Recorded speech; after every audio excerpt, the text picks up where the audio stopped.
Good morning friends, welcome to my channel Anokhi Mohabbat और आप देख रहे हैं love with soul season 2। Last part में हमने देखा था कि जहाँ पर जो हमारी रूहानिका रहती है वो स्मृति से बहुत सारे सवाल करती है कि जैसे कि ट्रेन वाला इंसिडेंट तुम्हारा और तुम्हारे जो मेरे साथ हुआ था वो पहले का था क्या, तुम मुझे जैसा पढ़ाती थी वैसे तनिक्षा पढ़ाती है कि नहीं।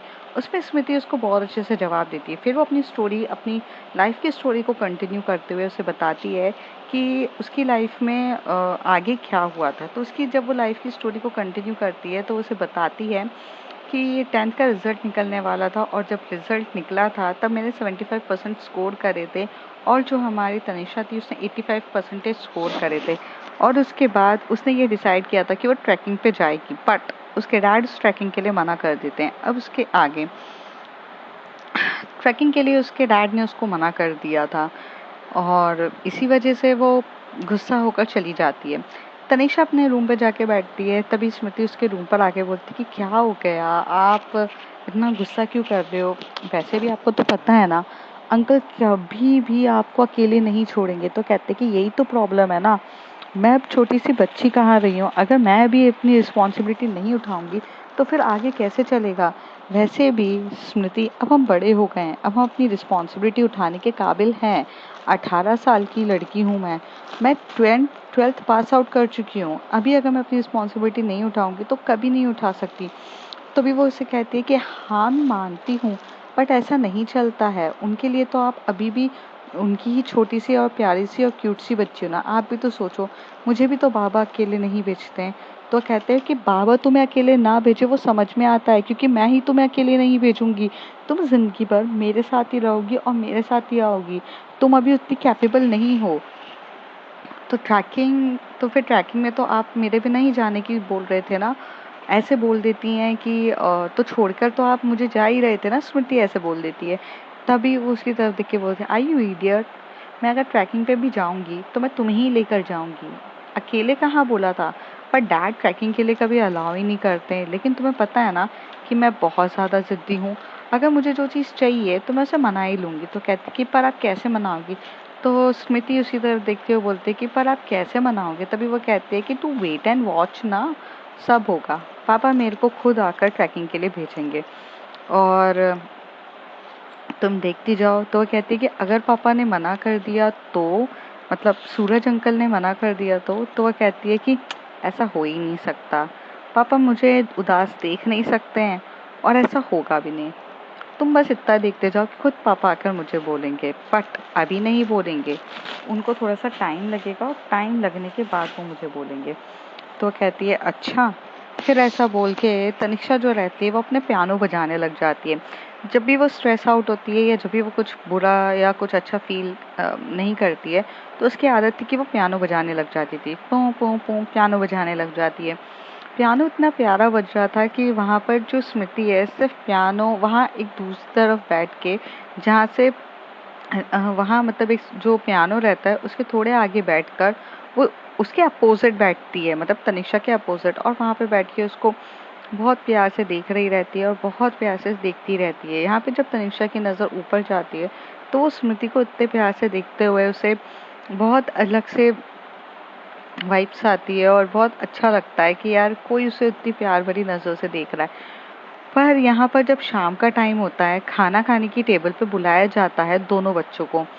तो लेकिन जब तनिषा की डैड रहते थे तो स्मृति अपने बाबा के घर पे जाके खाना खाती थी।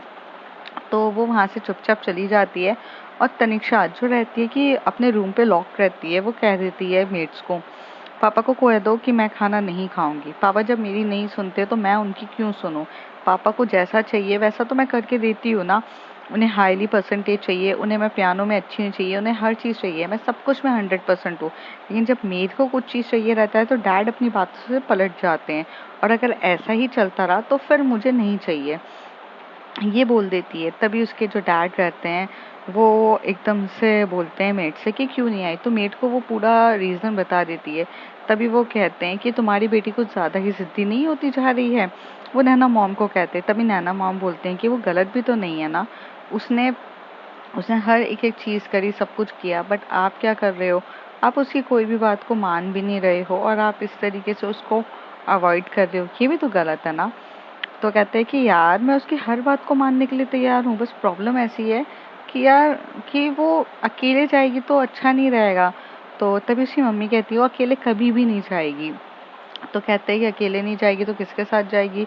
तो वो हंसते हुए बोलते हैं कि अकेले तो नहीं जाएगी, लेकिन वो जाएगी नैना स्मृति को लेकर, क्योंकि वो स्मृति अब उसके लिए बहुत क्लोज फ्रेंड है, तो स्मृति को लेके जाएगी। तो कहते हैं स्मृति को, पर स्मृति भी तो लड़की है ना, ये दोनों तो बेवकूफ़ हैं, इनके साथ कोई बड़ा जाना चाहिए तभी तो मैं भेजूंगा ना। तभी वो कहते हैं कि बट अब वो बड़ी हो गई हैं, स्मृति को मैं भरोसा कर सकती हूँ, स्मृति इतनी कैपेबल है कि वो हैंडल कर लेगी। तब उसके डैड कहते हैं सोचूंगा मैं इस बारे में, पर अभी वो खाना नहीं खाएगी क्या। तो वो कहती है कि नहीं। और ऐसा ही होता है, स्मृति जो तनिषा रहती है वो इतने गुस्से वाली रहती है कि वो खाना नहीं खाती है। बट थोड़ा सा जब रात के 12 साढ़े 12 बज जाते हैं और अब तनिषा को भूख भी लग रही रहती है, लेकिन उसकी जिद भी हायर रहती है, क्योंकि अगर वो जिद नहीं करेगी तो वो चीज़ नहीं कर पाएगी जो उसको चाहिए रहता है। तो थोड़ी देर के बाद एकदम से उसके डोर पर लॉक नॉक होती है, उसको लगता है कि उसकी मॉम या डैड है, तो उसे बोलती है कि नहीं। तभी वो धीरे से आवाज़ आती है, तनिषा मैं हूँ। तो तनिषा जाते से ही गेट ओपन करती है तो वहाँ स्मृति रहती है। स्मृति बोलती है कि खाना खाया। तो कहती है कहा ना मैं खाना नहीं खाऊंगी जब तक डैड उस चीज़ के लिए एग्री नहीं होंगे। तो ये कहती है कि ओके। वो अंदर घुस जाती है तो कहती है तुम यहाँ क्या कर रही हो, तुम्हें बोला था ना कि डैड जब तक रहेंगे तो तुम रूम पे मत आना।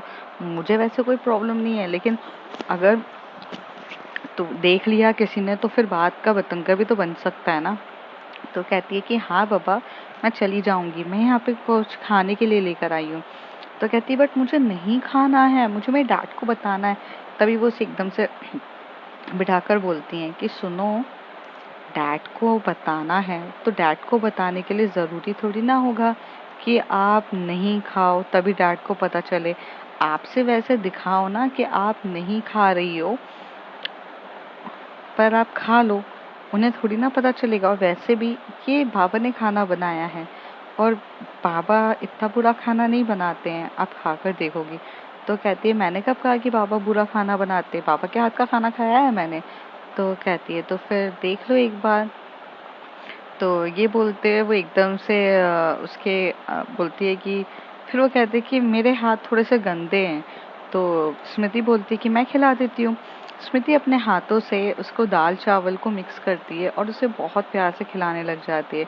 तनिषा ये देखती रह जाती है कि स्मृति उसको इतने प्यार से खाना खिला रही है, उसके हर एक चीज़ का केयर कर रही है, और जो इतना ब्यूटीफुल केयरिंग वे में होता है कि उसे ये बहुत अच्छा लगने लगता है। और थोड़ी देर के बाद वो कहती कि बस हो गया, और कितना खिलाओगी, अब मैं इतना ज़्यादा थोड़ी ना खा पाऊंगी, इंसान हूँ मैं।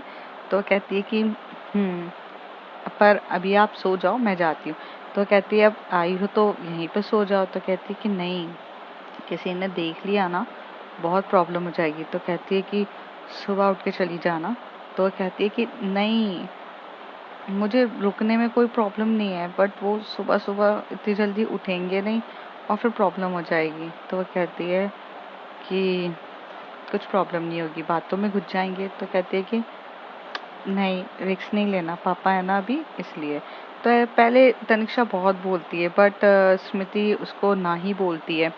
थोड़ी देर के बाद स्मृति जो होती है चुपचाप यहाँ से चली जाती है। और तनिषा को भी ऐसा लगता है कि कभी कभार कुछ चीज़ों के लिए गलत जिद भी नहीं करनी चाहिए, और ऑफ कोर्स वो नहीं चाहती कि कुछ ऐसा प्रॉब्लम हो कि उसके डैड को पता चले, फिर वो लड़ाई झगड़े वगैरह हो। तो वो बात यहाँ से चली जाती है। थोड़े टाइम के बाद जो हमारी स्मृति रहती है वो बहुत देर तक जगती रहती है, क्योंकि अब उसको जो टच चाहिए रहता है ना, वो टच जो होता है एक, वो स्मृति के टच की उसको तनिषा के टच की आदत हो चुकी थी। और यहाँ पे तनिषा को भी स्मृति के टच की आदत हो गई थी। पर ऐसी वक्त बीत जाता है और थोड़ी देर के बाद वो दोनों सो जाते हैं। मॉर्निंग का जब टाइम होता है तो डैड उसको ब्रेकफास्ट के लिए भी बुलाते हैं, तब भी वो नहीं आती है। और ऐसे करके वो 2 से 3 दिन तक ऐसे ही नाटक करती है। मतलब 2 से 3 दिन तक वो ब्रेकफास्ट वगैरह सब खाती है, बट वो खिलाने वाली उसे स्मृति रहती है, और वो सबके सामने दिखाती है कि वो नहीं खाती है। थोड़े टाइम के बाद उसके डैड को भी ऐसा लगता है, तो फिर डैड जाते हैं और ट्रैकिंग के लिए 2 टिकट्स जो होती है, जो बुकिंग करके होती है, वो सारी उसके डैड दोनों करके लाते हैं और फिर तनिषा के रूम पे जाके उसको नॉक नॉक करते हैं। तो वो कहती है कि कौन? तो कहते कि मैं हूँ। तो उसके डैड रहते तो कहती नहीं डैड, मुझे खाना नहीं खाना है जब तक आप मेरी बात नहीं मानोगे। तो वो कहते हैं कि अच्छा चलो डोर तो ओपन करो। तो थोड़ी देर के बाद वो जब डोर ओपन करती है तो डोर ओपन होने के बाद वो आते हैं, उसके डैड बैठते हैं और बोलते हैं अब खाना खाओगी? तो वो कहती है कि डैड नहीं, मुझे नहीं खाना खाना है, आप मेरी बात एक सुनते नहीं हो। तभी वो कहती है कि अच्छा ये लो बाबा, ये लो तुम्हारी ट्रैकिंग की, जाओ जाओ तुम। तो कहती है 2 टिकट्स पावा? तो वो कहती है कि तो तुम स्मृति के साथ जाओगे ना, मम्मी ने मुझे बताया था कि तुम्हें स्मृति के साथ जाना है, तुम स्मृति के बिना तो जाओगी नहीं। तो वो कहते हैं thank you dad, thank you so much, thank you so much, आपने मेरे लिए इतना किया। बस एक रात की बात है ना। तो कहती है कि बात एक रात की नहीं है, मुझे तुम पे भरोसा है, बट मुझे दुनिया पे भरोसा नहीं है ना कि वो मेरी बेटी के साथ कैसा बिहेव करे, इसलिए मैं थोड़ा सा डर रहा था। तो कहती है कि कोई बात नहीं डैड, दुनिया पे भरोसा रखो ना रखो, मुझ पे भरोसा रखो। और ये बोल के वो अपने डैड को बहुत अच्छे से हक कर लेती है और बहुत कूदने लगती है और यहाँ से भागते हुए स्मृति के पास जाती है और स्मृति की तरफ देखते हुए बोलती है। तो स्मृति बोलती है ये क्या है? तो कहती है ट्रैकिंग के लिए हम ट्रैकिंग पे जाएंगे। तो वो कहती है कि ट्रैकिंग पे जाएंगे, आपने मना लिया डैड को?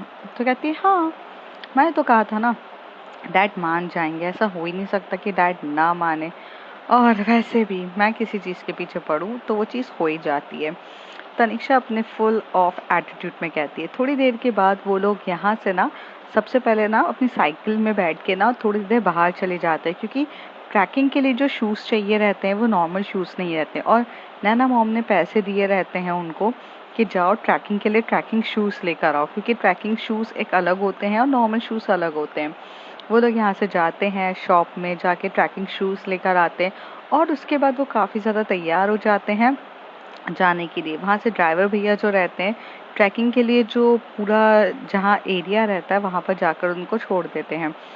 पहुँचने के बाद वो दोनों जब वहाँ पहुँचते हैं काफ़ी अच्छे से, अब यहाँ से वो लोग काफ़ी ज़्यादा एक्साइटेड होते हैं ट्रैकिंग के लिए, और ट्रैकिंग के लिए एक्साइटेड होकर वो लोग ट्रैकिंग में जाने के लिए स्टार्ट हो जाते हैं। जैसे ही ट्रैकिंग का वक्त स्टार्ट होता है तो वो लोग काफ़ी एक्साइटेड होते हैं, और जहाँ पर वो बैग में वाटर बॉटल्स, अपनी सारी चीज़ें जो भी रिक्वायरमेंट्स की होती है। और हाँ, अगर आप ट्रैकिंग की बात करो तो ट्रैकिंग में यहाँ से लेके आपको पूरी पहाड़ चढ़नी रहती है, और पूरा पहाड़ चढ़ने के बाद वहाँ पर टेंट लगता है, वहाँ पे बॉनफायर होता है और आप वहाँ पर रुकते हो और एक बार आप वापस आ जाते हो। तो ये जो उनकी ट्रैकिंग रहती है। तो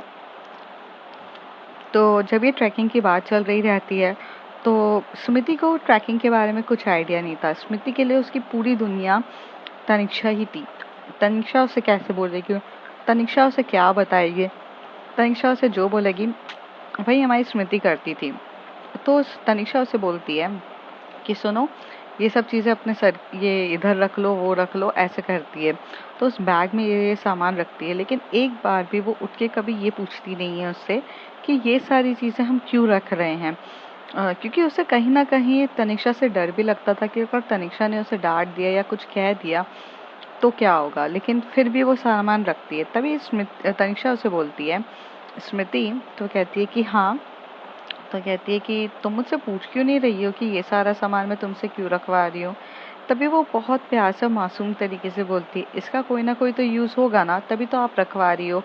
और दूसरी चीज़ सबसे बड़ी बात है, इसके यूज़ के बारे में मुझे पता चल ही जाएगा, वो तो जब वहाँ जाके यूज़ होगा। हाँ, तभी वो बोलती है पर जानना तो चाहिए ना। तो कहती है कि हाँ, जान लूँगी जब वहाँ पर चीज़ें स्टार्ट हो जाएगी। और ये बोलकर वो करती है। अब स्मृति भी को भी अब तनिषा की आदत पता थी, अब तनिषा को भी उसकी आदत पता थी, इसलिए वो दोनों कुछ भी बिहेव नहीं करते और थोड़े टाइम के बाद वहाँ से चले जाते हैं। अब ट्रैकिंग की बारी रहती है। ट्रैकिंग बहुत है, देहरादून में पहले से ही ठंड रहती है, तो पहले वो लोग जैकेट वगैरह पहनते हैं, वार्म्स चीज़ें रखते हैं, मतलब जो टोपी वगैरह सब एकदम टोपा टोपी जो वुडन रहती है वो सब लगाते हैं और ट्रैकिंग करना स्टार्ट करते हैं। धीरे धीरे ट्रैकिंग करते हैं तो जहाँ पर जो स्मृति रहती है वो काफ़ी ज़्यादा थक जाती है, क्योंकि स्मृति एक स्पोर्ट्स वूमेन नहीं रहती है। वो सिर्फ फुटबॉल भी अपने मर्जी के लिए खेलती थी, लेकिन जो वॉलीबॉल तनिष्का खेलती थी वो उसे एज अ प्रोफेशनल वे में खेलती थी, मतलब उसे अच्छा लगता था। तो उसके लिए भी वो उसे कोचिंग वगैरह वो थे, स्कूल में वो बहुत प्रैक्टिसेस करती थी। तो यहाँ पे जब वो खेल रही रहती है तो यहाँ पे तनिष्का दिखती है कि स्मृति बहुत ज़्यादा मतलब एकदम होती जाए, तब स्मृति एकदम से थक सी जाती है बैठती। तभी तनिष्का बोलती है, क्या हो गया, तुम खाना नहीं खाया था क्या जो तुम नहीं कर रही हो? तो कहती है तनिष्का, ये ट्रैकिंग के नाम पे तुम तो मुझे ऐसा लग रहा था कि ट्रैकिंग के नाम पे तुम कुछ एडवेंचरस जगह लेकर जाओगी, या फिर एक ऐसी जगह लेकर जाओगी जो काफ़ी ज़्यादा मस्ती मजाक वाली जगह होगी, लेकिन तुम मुझे वहाँ लेकर आई हो जहाँ पर मुझे इतनी मेहनत से चलना पड़ रहा है। मैं थक गई हूँ, मेरे से अब नहीं हो रहा। तभी वो हंसते हुए बोलती है, अच्छा एक काम करो, बैग इधर दो। और वो बैग लेती है और बैग को अपने ऊपर डालती है और फिर स्टार्ट कर देती है चलना। फिर धीरे धीरे वो लोग जाते हैं और चलने लग जाते हैं, जिसमें यहाँ पे जो तनिष्का होती है वो दोनों बैग्स को लेके चल रही थी और स्मृति का हाथ पकड़ते हुए उसको बोल रही थी कि चलो चलो। धीरे धीरे वो लोग वहाँ से चलते हैं। फाइनली थोड़े रास्ते में चलते हैं, वहाँ पे उनको थोड़ी सी थकावट होती है। तब वहाँ पे स्मृति बैठ जाती है तो तनिष्का भी उसके लिए बैठती है और ऐसे ही ये लोग चल रहा रहता है। फिर पानी वानी भी वो अच्छे से देती है, पिलाती है। पानी वानी पिलाने के बाद उसे बोलती कि अब चलें। तो वो कहती है कि चलो। फिर धीरे धीरे चलते चलते दोनों आगे बढ़ते जाते हैं, चलते जाते रहते हैं। फिर थोड़े टाइम के बाद वो उस जगह पहुंच जाते हैं कि जहाँ पे वो ट्रैकिंग हो जाती है। वहाँ पर बैठते हैं, थोड़ी देर रिलैक्स होते हैं। फाइनली शांति से बैठने के बाद वहाँ पर अब क्या होता है कि अब उनको टेंट लगाना रहता है।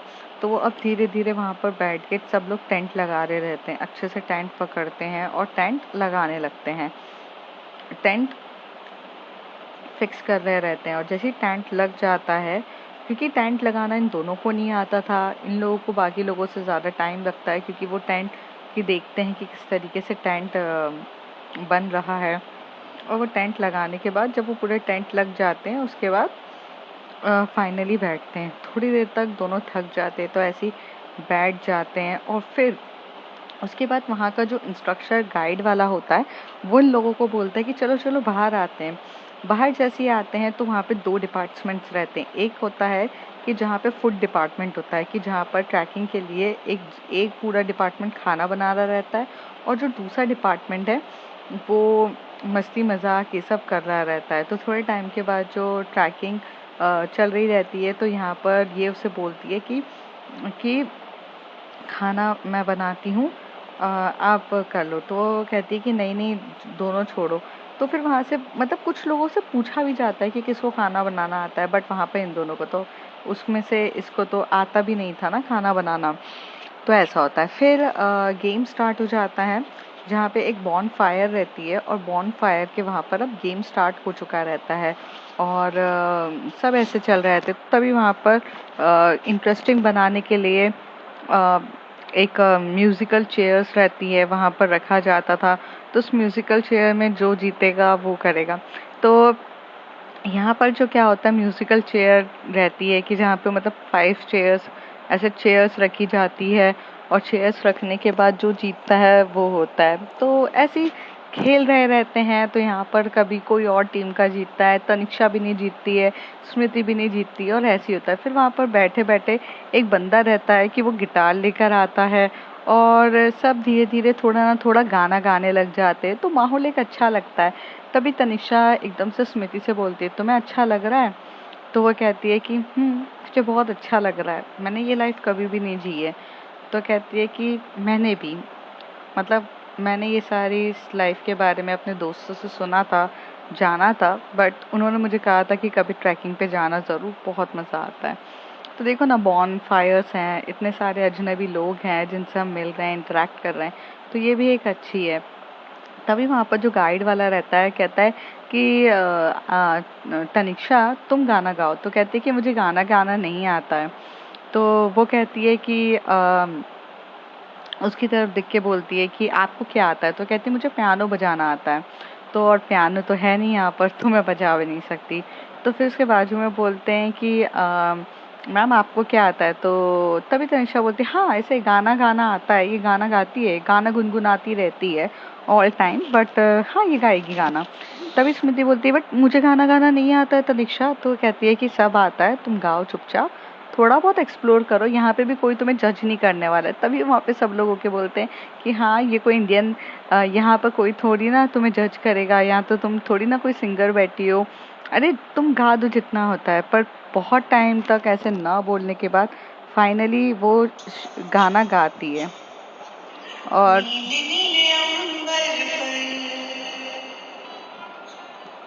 चांद जब आए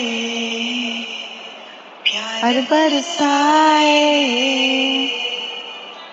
हमको तरसाए, ऐसा कोई साथी हो, ऐसा कोई प्रेमी हो, बाज दिल की बुझा जाए, नीले नीले अंबर पर चांद जब आए, प्यार बरसाए, हमको तरसाए, ऐसा कोई साथी हो, ऐसा कोई प्रेमी हो, बाज दिल की बुझा जाए, नीले नीले अंबर। और ये जब गाना ऐसा बज रहा रहता है तब उसके गाने को बजते हुए जिसकी पूरी निगाहें स्मृति की तनिषा की तरफ होती है और फिर वो बहुत प्यार से उसकी तरफ देखते हुए गाती है। अंबर को प्यासा प्यासा दामन जब झूमता है सागर को, ऊंचे ऊंचे पर्वत जब झूमते हैं अंबर को, प्यासा प्यासा आंगन जब झूमता है सागर को, प्यार से हंसने को, बाहों में रसने को, दिल मेरा तल जाए, कोई तो आ जाए, ऐसा कोई साथी हो, ऐसा कोई प्रेमी हो, हंस दिल की बुझा जाए, नीले नीले अंबर पर चांद जब आए। और ये गाते हुए वो पूरे तरीके से तनिषा की तरफ देख रही रहती है और तनिषा भी उसके जो फेस के एक्सप्रेशंस रहते हैं उसको गैदर कर रही रहती है।